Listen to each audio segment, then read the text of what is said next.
ఓరి నాయను.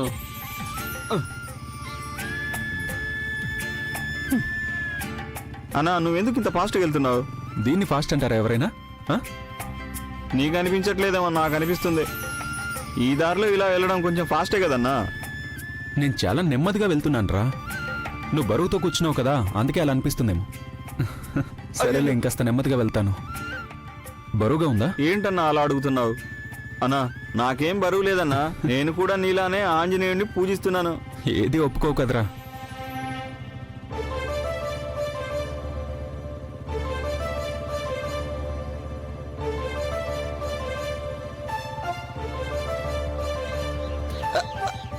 అన్నా ఏంటన్నా బండి మూమెంట్ మారిపోయింది? అది కంట్లో ఏదో పన్నట్టు అనిపించింది, అందుకే అలా అయింది. అమ్మా ఓరు దేవుడు. అన్న రోడ్డు చూసి డ్రైవ్ చేయన్నా. రోడ్డే కదా చూస్తున్నాను. నేను వెనుకున్న రోడ్డు చెప్పట్లేదు, ముందున్న రోడ్డు గురించి చెప్తున్నాను. రే నువ్వు ఎక్కువగా మాట్లాడొద్దు. నువ్వేమంటున్నావో అర్థమైంది.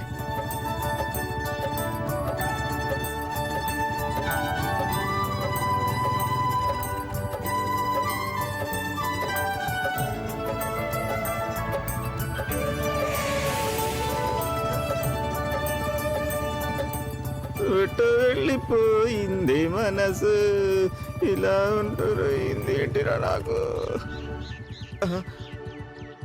ఏంటి ఆపేశావు? బండికి ఏమైంది? బానే ఉందిగా. నువ్వు కిందకి దిగు. ఎందుకు దిగాలి? పైప్ పట్టుకొని ఉన్నాను కదా, దిగలేను. ఇక్కడ దిగి ఏం చేయాలి? దిగరా. చా ఏంటన్నా ఏమైంది? విషయం చెప్పు. నువ్వు ఇక్కడ నుంచి నడిచి వెళ్ళరా. ఏంటి నడిచి వెళ్ళాలా? నేనెందుకు నడవాలి? నేను ఒక ముఖ్యమైన చోటుకి వెళ్లాల్సింది, అది నాకు ఇప్పుడే గుర్తొచ్చింది. దాన్నే ఉంది, నన్ను పంప్ హౌస్ దగ్గర దింపేసి వెళ్ళు. అయ్యో నాకంత టైం లేదురా. 10 నిమిషాలు పడుతుంది అంతేగా. నేను దీన్ని మోసుకుంటూ అంత దూరం వెళ్ళాలా? నడిచి వెళ్ళు. నిన్ను దింపెళ్ళాలంటే నాకు బాగా లేట్ అవుతుంది. అంత అర్జెంటుగా నువ్వు ఎక్కడికి వెళ్ళాలి చెప్పు. అది నేను కృషి ఆఫీస్కి వెళ్ళాలి. నేను వెంటనే అక్కడికి వెళ్ళాలి. అక్కడ ఆఫీసర్ నా కోసం వెయిట్ చేస్తూ ఉంటారు. సాయంత్రం 3 గంటలకల్లా వస్తానని నేను ఆయనతో చెప్పాను. నువ్వెప్పుడు చెప్పావు? ఆ రోజు నీతో పాటు నేను కూడా వచ్చాను కదా. నువ్వు అలా చెప్పడం నేనైతే వినలేదు. నువ్వెనకపోతే నేనేం చేయాలి?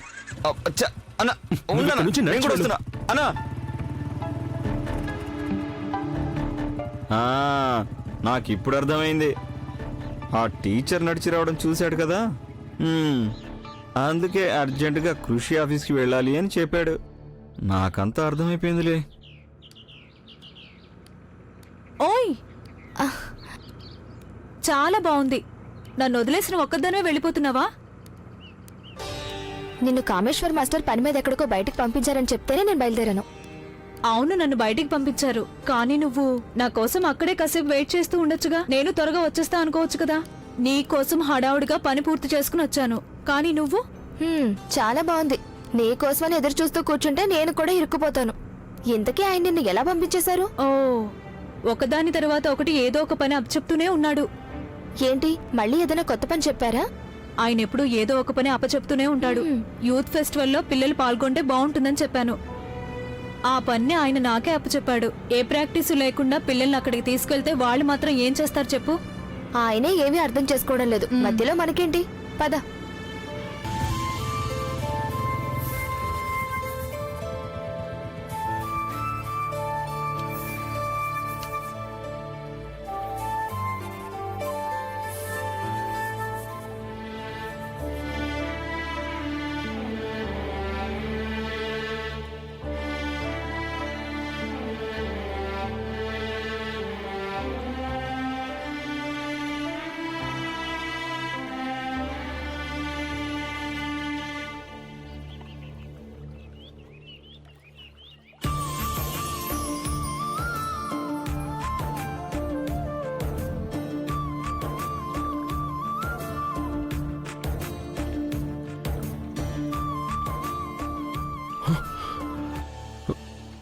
వల్లి, అక్కడ నిలబడున్నవారు ఎవరు?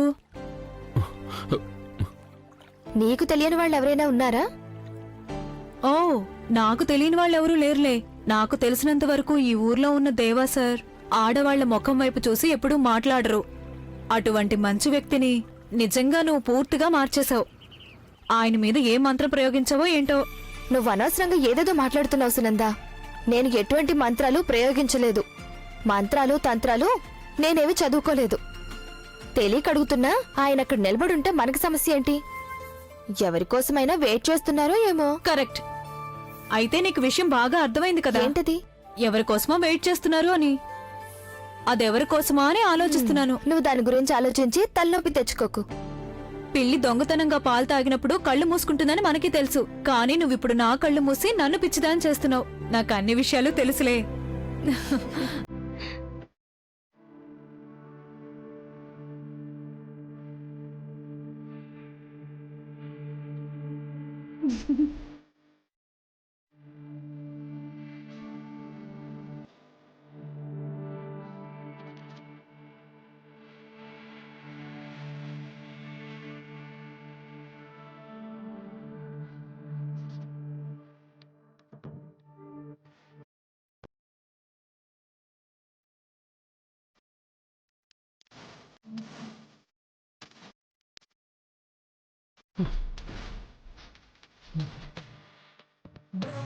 చిలిపి కలవే హరివే సొగసు తెరవే నా కలల సీమలో తేరిన అందాల చెలివే గాలుల పైన చిందేస చిలుకులాగా నా కనువునంత గిలిగింత చేసి మాయ చేసినవే ఎదసరే మారిపోయి నీ జతే చేరిన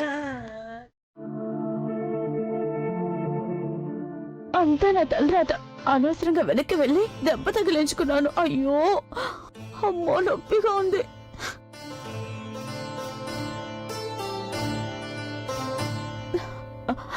అయ్యో అర్చన మేడం, అయ్యో నా వల్ల కాదు అర్చన మేడం. అయ్యో నేను బాధ భరించలేకపోతున్నాను.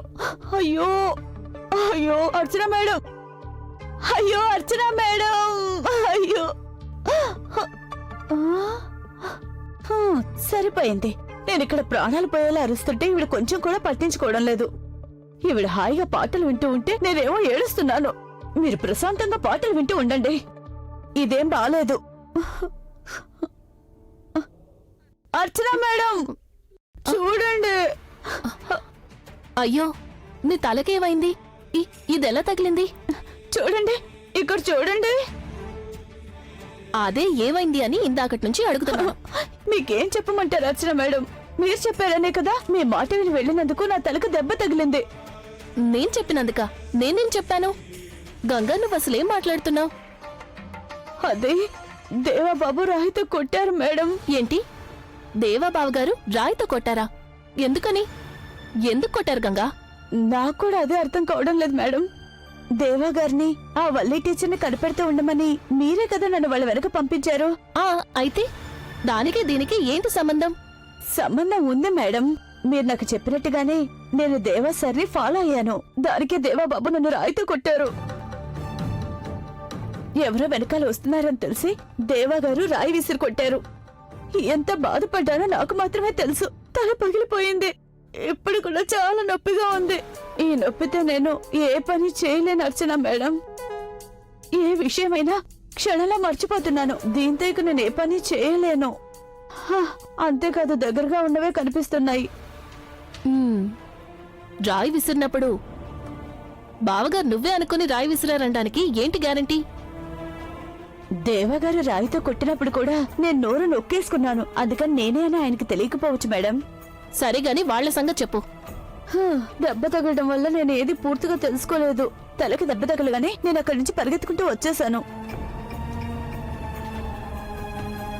వాళ్ళిద్దరూ అక్కడ విడిగా మాట్లాడుకున్నారో లేదో నాకు తెలీదు. కానీ దేవా గారి చేతిలో ఒక బ్రేస్లెట్ మాత్రం చూశాను. బ్రేస్లెటా? బ్రేస్లెటే చూశాను. దేవా గారు దాన్ని చూసే విధానం చూస్తే నాకేమనిపించిందంటే ఆ టీచర్కి ఆయనకి ఏదో కనెక్షన్ ఉందని నాకు కనిపించింది మేడం. అంత ప్రేమగా దేవా గారు దాన్ని చూశారు. ఒకవేళ దాన్ని ఆ టీచరే స్వయంగా ఇచ్చిందేమో? లేదు లేదు, నాకేమనిపిస్తుందంటే ఆ టీచర్కి ఇవ్వడం కోసం దేవాబాబు కొనుంటారు. గొలుసు విషయంలో అయితే అందరికీ తెలిసి మాట పడాల్సి వచ్చింది కదా మేడం. దానివల్ల తనకే కదా నష్టం జరిగింది.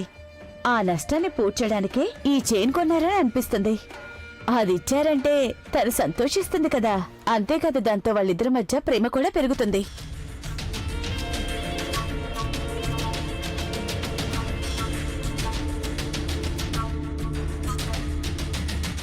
వాళ్ళిద్దరి మధ్య ప్రేమకి బదులు ద్వేషం పెరగాలి. దానికి మనమే ఏదో ఒకటి చెయ్యాలి గంగా. ఈ తలతో నేను ఏం చేయగలను అర్చన మేడం? దాని గురించి నాకు తెలియదు. ఇలా చూడు, మనం ఏదో ఒకటి చెయ్యాల్సిందే.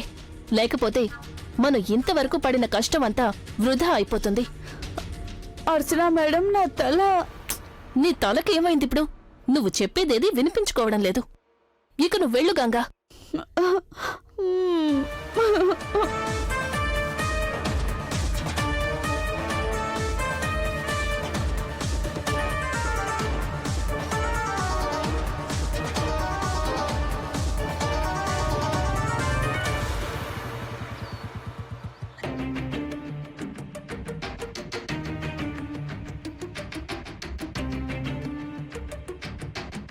ఆహా, చాలా బాగుంది. ఏంటి తల కిరీటం పెట్టుకున్నావు? కిరీటమా? హా, నీ తలకి పెట్టుకుందేంటి మరి? కిరీటం లాగే అనిపిస్తుంది కాదా? రాయితో తల పగులు కొట్టి ఇంకా చాలదన్నట్టు మాట్లాడుతున్నారు మహానుభావుడు. హ, ఏంటి ఏమైంది అసలు? నేను మీకేం చెప్పలేను దేవగారు. నాకిప్పుడు అసలే టైం బాలేదు. అనుభవించి తీరాల్సిందే కదా. ఓ సరే సరే, మనిషి అన్నాక ఏవో ఒక కష్టాలు వస్తూనే ఉంటాయి. ఇంట్లో ఎవరికైనా కష్టం వస్తే దాన్ని కుటుంబంలో ఉన్న అందరూ అనుభవించాల్సి ఉంటుంది. ఉమ్, ఆ, ఇందుకే ఆ దెబ్బేంటి? ఏమీ తెలియనట్టు అడుగుతున్నారా? ఏంటి ఆలోచిస్తున్నావు? ఏం లేదు, నేను దేని గురించి ఆలోచిస్తున్నానులేండి. ఇంతకీ మీరేం అడిగారు? తలకి దెబ్బేలా తగిలిందని. ఆ, ఆ, అది నేను కాలు జారి పడిపోయాను. ఓహో, కాలు జారి పడితే తలకి దెబ్బ తగిలిందా? ఏంటి నువ్వు కాలు జారి పడగానే ముందు తల కొట్టుకున్నావా ఏంటి? అయ్యో, చెయ్యాల్సిందంతా చేసేసి ఏమీ తెలియనట్టు నాటకాలు ఆడుతున్నాడు దుష్టుడు. ఏంటి ఏమన్నావు? నువ్వు దుష్టుడన్నావా? ఆ, ఆహా, లేదు లేదు, కష్టం అని అంటున్నాను దేవగారు. ఇంకా నువ్వు కొన్ని రోజుల పాటు ఇలాగే తలకు కట్టు వేసుకుని ఉండు, లేకపోతే మళ్ళీ దాని మీద తగులుతుంది. ఆ, ఇంత దెబ్బ తగిలిన తర్వాత కట్టు వేసుకోకుండా ఎలా ఉంటాను? దీనివల్ల నాకు ఏ పని జరగట్లేదు దేవగారు. ఆ సరే సరే, నువ్వు వెళ్ళి పడుకో. ఈ పొగరుకేమీ తక్కువ లేదు. ఆ, ఆ, అయ్యో, ఆ, అచ్చం అదే అరుపులా ఉంది.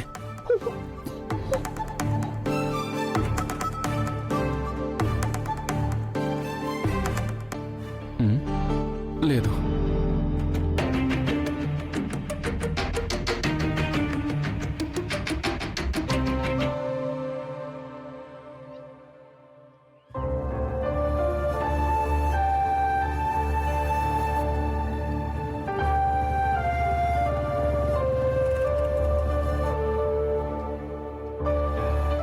అమ్మా, ఎక్కడికి వెళ్తున్నారు? షాప్కి బాబు, ఇంట్లో సామాన్లు కొనడానికి. కానీ మీరిలా ఒంటరిగా వెళ్తున్నారు? అమ్మ ఇంకా రాలేదు. ఈరోజు ఆలస్యం అవుతుందట. స్కూల్ అయ్యాక పిల్లలకి తను ట్యూషన్ చెప్తోంది. షాపుకు వెళ్ళొచ్చి పాఠాలు చెప్పాలంటే తన కోసం పిల్లలందరూ వెయిట్ చేయాలి కదా. అందుకని నేనొక్కదాన్నే వెళ్తున్నాను. అంత దూరం నడిచి మోసుకురావడం అంటే కష్టం కదా. మీకేమేం కావాలో లిస్ట్ రాసివ్వండి, నేను వాటిని మా చిన్న చేత పంపిస్తాను. అయ్యో పర్లేదు, అసలే పాపం బయట అన్ని పనులు చేస్తూ ఉంటాడు. మళ్ళీ ఈ పని కూడా ఎందుకు? కొన్ని సామాన్లు తెచ్చుకోవాలి. సరే నేను తెస్తాను. ఎందుకు బాబు శ్రమ, నేను తెచ్చుకుంటాను కదా.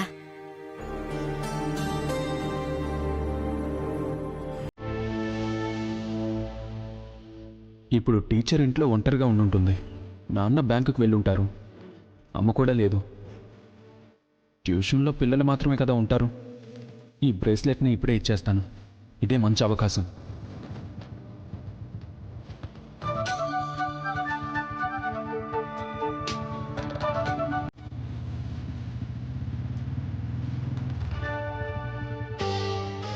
ఇక్కడే ఆపేస్తాను. ఇంటి ముందు ఆపితే అందరూ బండిని చూస్తారు.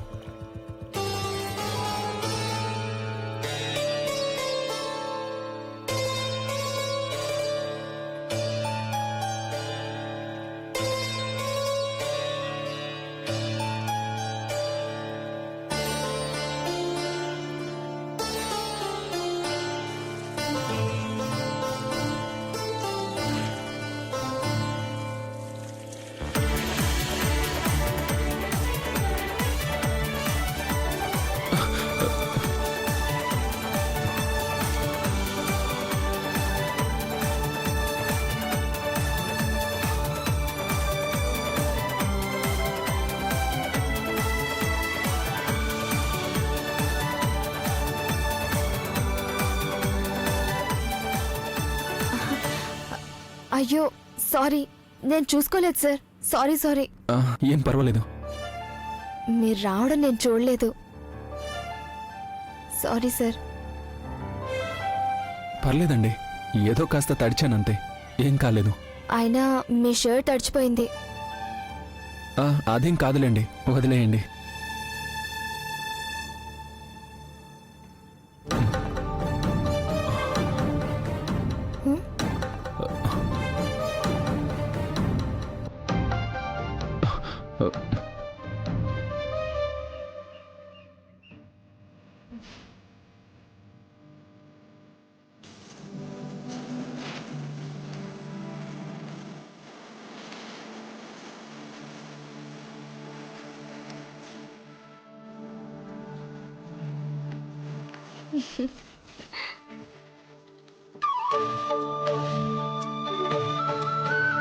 ఆ సినిమా నీకు కూడా బాగా నచ్చేసిందా? అవును, నాకైతే అది బాగా నచ్చింది.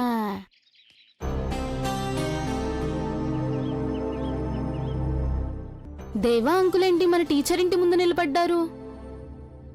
ఏదో ఉందనిపిస్తుంది. పదండి.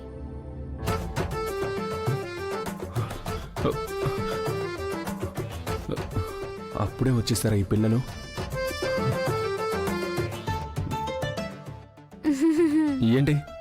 ఏంట్రా మీరిక్కడ? మీరిక్కడేం చేస్తున్నారు?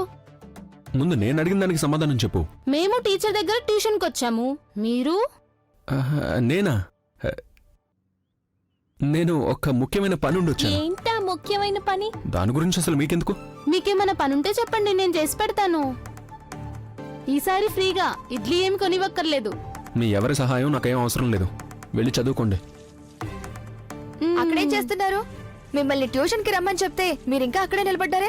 త్వరగా లోపలికి రండి. Okay teacher. ఛా, దీన్ని ఇద్దామంటే అసలు ఎప్పుడు కుదరడం లేదు. ఏదో ఒక సమస్య వస్తూనే ఉంది. ఛా. టీచర్, నాకొక డౌట్. ఏంటది?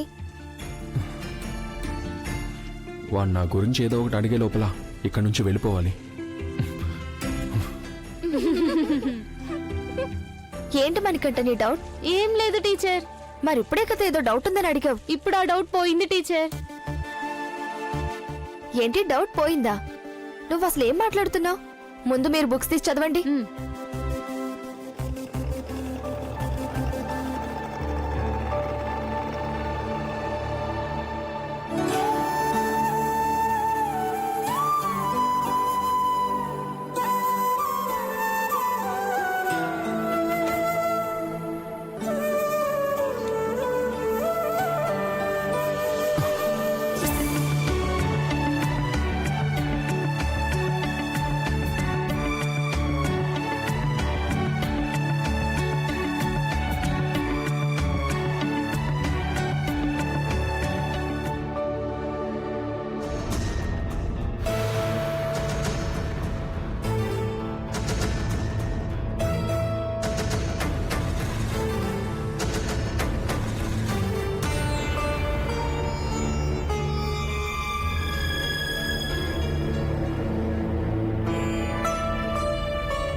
అనుమానం లేదు, ఇది ఖచ్చితంగా టీచర్ ఇచ్చిందే అయి ఉంటుంది.